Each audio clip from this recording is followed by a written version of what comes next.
I'm Senator Bob Huff. Thank you for joining me for my capital comment for the week of May 16th, 2011.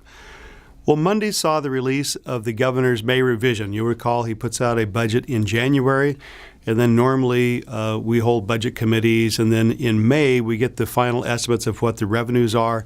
Then we work from there and get a budget in place, hopefully by July 1st.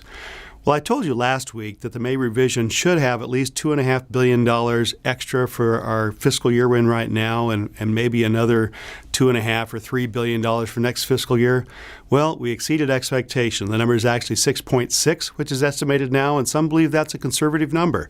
Well, that's both good news and bad news. The good news is the economy is coming back, our revenues are up. The bad news is the Democrats still want to have an election. They want you to raise taxes. And so we have different ways of getting there. Now, the governor wants to do an election in September, wants to get it done quickly. Senator Steinberg says, well, let's just go up and have a tax vote now, or have some Republicans put taxes out right now, and then we'll ratify that a year from now. And then Speaker Perez says, well, let's just do the taxes but not have an election.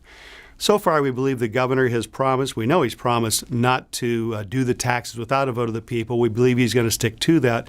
But it's clear the Democrats are in disarray. What they do agree on is they want the taxes. What they don't agree on is what kind of timetable. We still believe that if this goes to an election, it's going to be voted down. So at the end of the day, while the economy is coming back, it's still going to take some fiscal discipline. We're not out of the woods yet. We have a long way to go. But the clock is ticking. Now, June 15th is the constitutional deadline that the legislature is supposed to have a budget in place. Can that happen by that date? I don't know. But we do have a little bit more pressure than what we had previously. Before, when we didn't get a budget in place by July 1st, the legislature would not be paid until we did get a budget, but then we would get reimbursed. Well, now, because people voted for an initiative that said we would not get paid, period, when the clock starts ticking without a budget in place, we don't get paid, period, and we don't get reimbursed. Well, that may make for people happy in the district. It may also mean for a bad budget as legislators vote not for what's best interest of the people, but because they can't afford to go another week or two without pay. That's some of the problem we may be facing. We don't know how it's going to turn out, but we do expect this budget to come into focus and be approved pretty quickly.